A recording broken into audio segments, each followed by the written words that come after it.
Hello to you watching. I'm Javi Teacher, and today on Finding Yangsan, I'm chilling, sitting inside one of these gazebos that can be found throughout the city.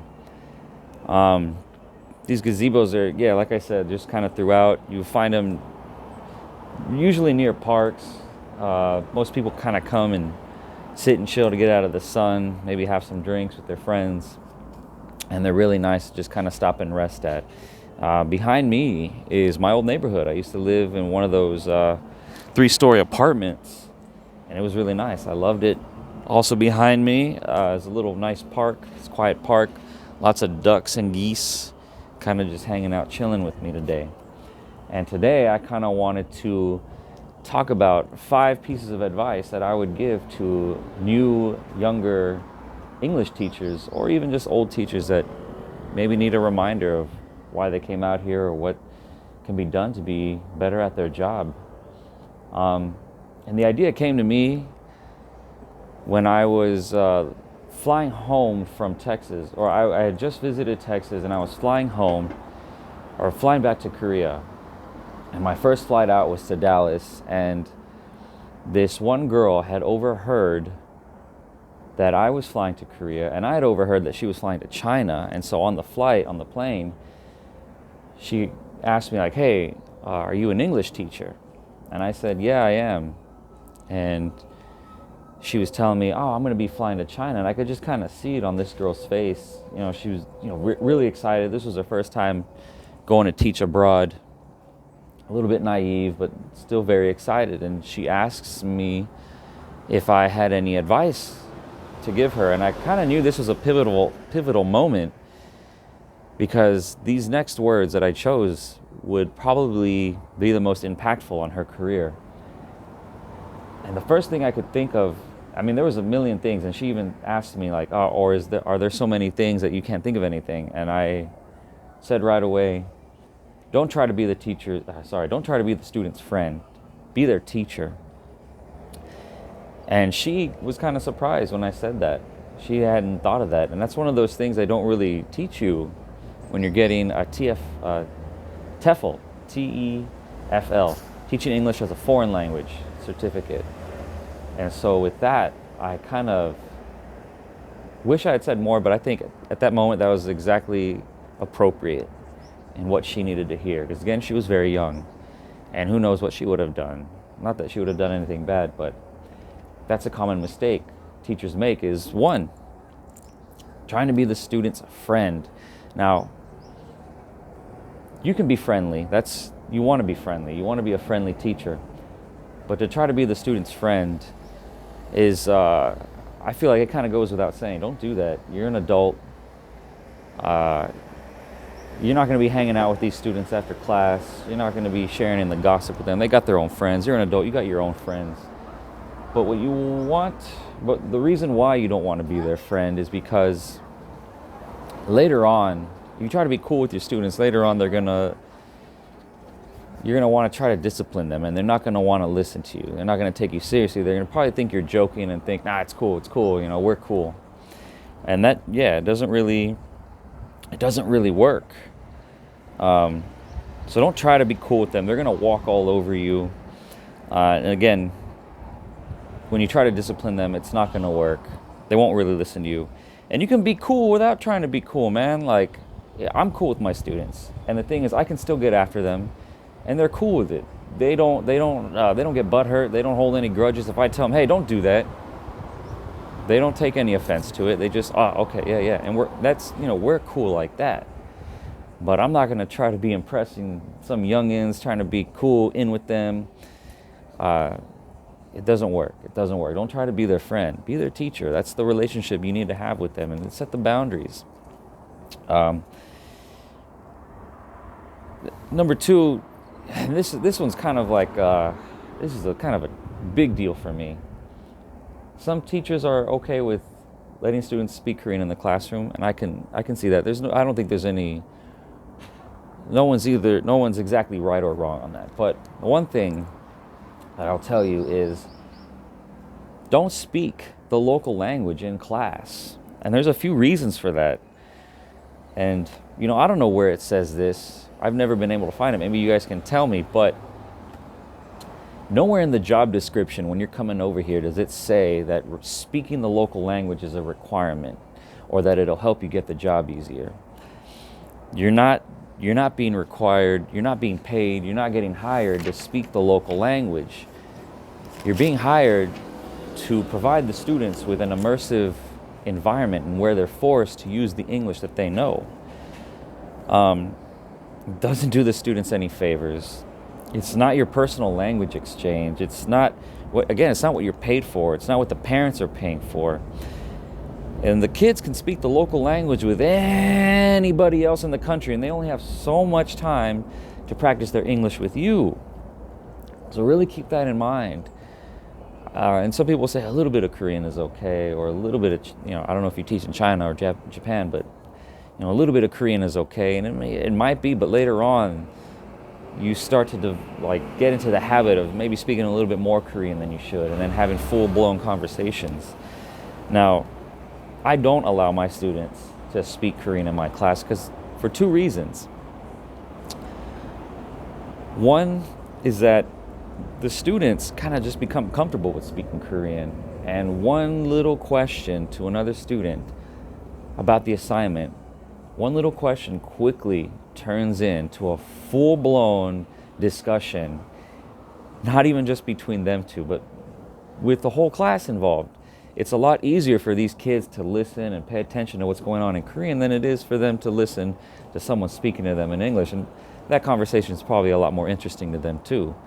So it gets out of control, really disruptive, really quickly. So I try to nip that in the bud.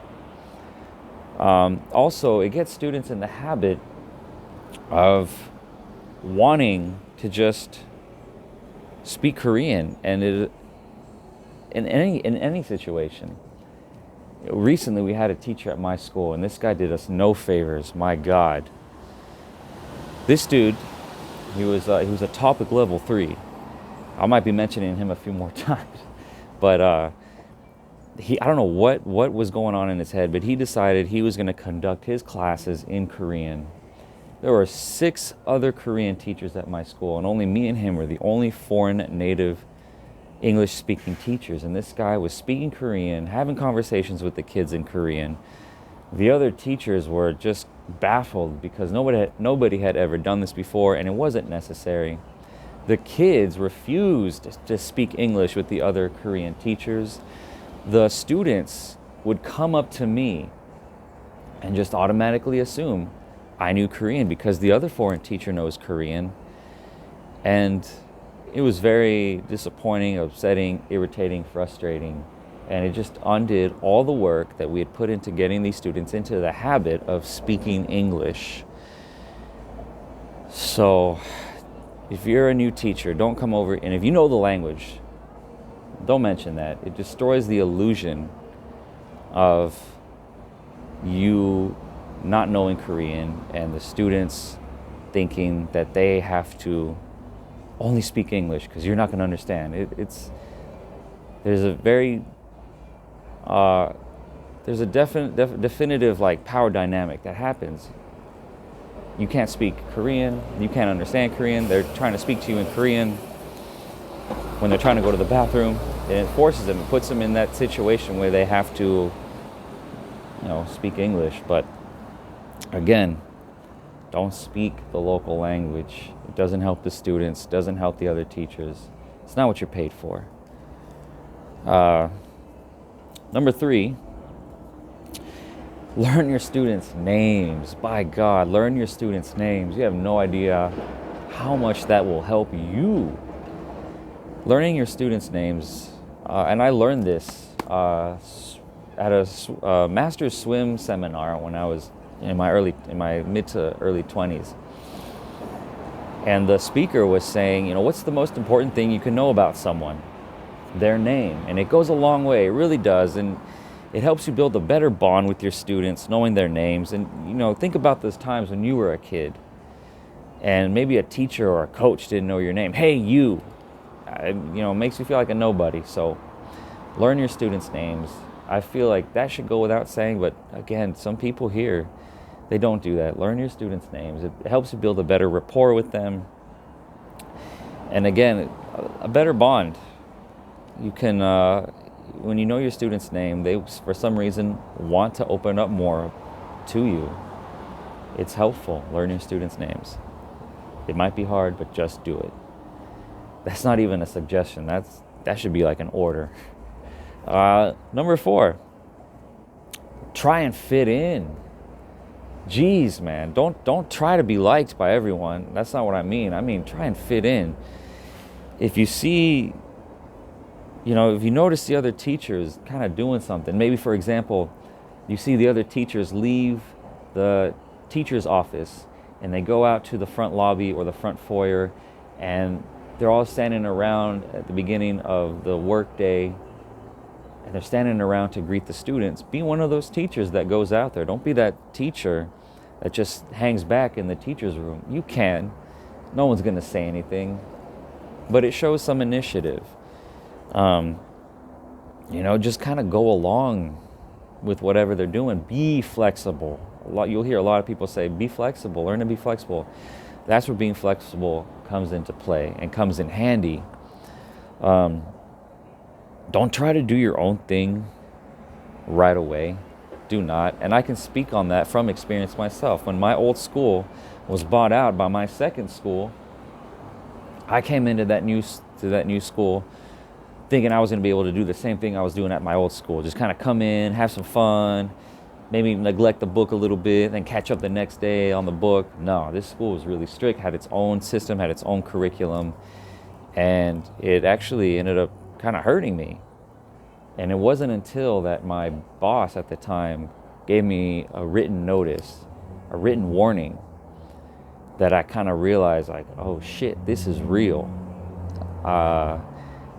It made me realize, like, that I was the asshole, not them. I was trying to do my own thing, thinking I'm a better teacher than what they got going on here. But I didn't realize that this school had its own system, its own curriculum, and every school is like that. Some schools are more focused on writing. Some schools are more focused on conversation. Some schools are more focused on just getting their books done.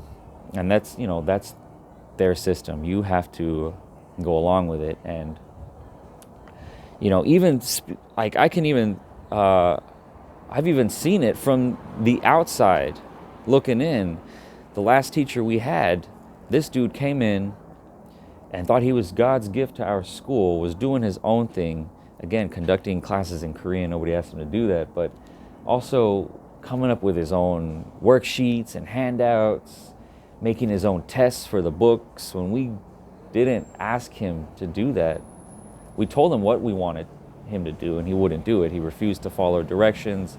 He refused to listen to us, and he ended up being ostracized. And not because we ostracized him, but because he just did it to himself in not listening to us, not following the way we did things. And it hurt him more than it hurt us. And it was just difficult. He was difficult to work with. And when you're not willing to work with anybody, nobody wants to work with you. It's that simple. Now, because that teacher's gone, parents are happy, the teachers are happy, the students are happy, because he wasn't going by our program. He just was trying to do his own thing. I'm thinking about it now, and I'm getting kind of frustrated, but it's neither here nor there. He's gone now. I don't have to worry about him messing everything up for us. And the last thing, number 5, and this one is actually kind of maybe 2 parts. Maybe not everyone here works with adults, but if you're working with kids, be the adult you needed when you were growing up. Maybe you needed an adult to be more patient with you. Maybe you needed an adult to stand up for you, step in and stand up for you. Maybe you needed an adult just to listen to you. I don't know what it is, but whatever it is that happened to you as a kid that you didn't like, maybe there's something an adult said to you. Remember that when you're working with your students, and do the opposite. Be the adult that you needed as a kid. Maybe you needed an adult to just be your hero. Be the hero, man. Whatever it is. And if you don't work with kids and you work with adults, remember what it is to not know. Now, I talked a lot about speaking the local language, not speaking the local language. By all means, learn the local language, okay? And that's going to do two things for you. One, it's going to help you get around so much easier. Number two, your struggle with that local language is going to really put you in the minds of your students. You're going to struggle, and you're going to remember, like, as your students are struggling, what that feels like. So you have to remember what it is to not know. Now this, I've heard this, actually, I've kept this with me because my professor told me this, and I'm passing it on to you now. So all these pieces of advice, they're not exactly original. You know, us teachers, we share, we trade a lot of ideas with each other. And that's how all teachers kind of get better. It's a collective, it's just a collective, I don't even know the word. I can't find the words. It's a collective, you know. Teachers, we've got to stick together, man. Anyway, if you're a new teacher, remember these 5 things. Don't try to be the student's friend. Be their teacher. What was number 2? Don't speak the local language in class. That's a big one. That's not what you were hired for. Remember your kids' names. What was number 4? Remember your kids' names. Try and fit in. Please try and fit in. Don't be that asshole. Be the adult you needed when you were a kid, and remember what it is to not know. Anyway, I'm Javi Teacher. It's been fun. It's been real. Y'all have a good day. Be good. Stay well. Stay safe. Wash your hands. I'll see you all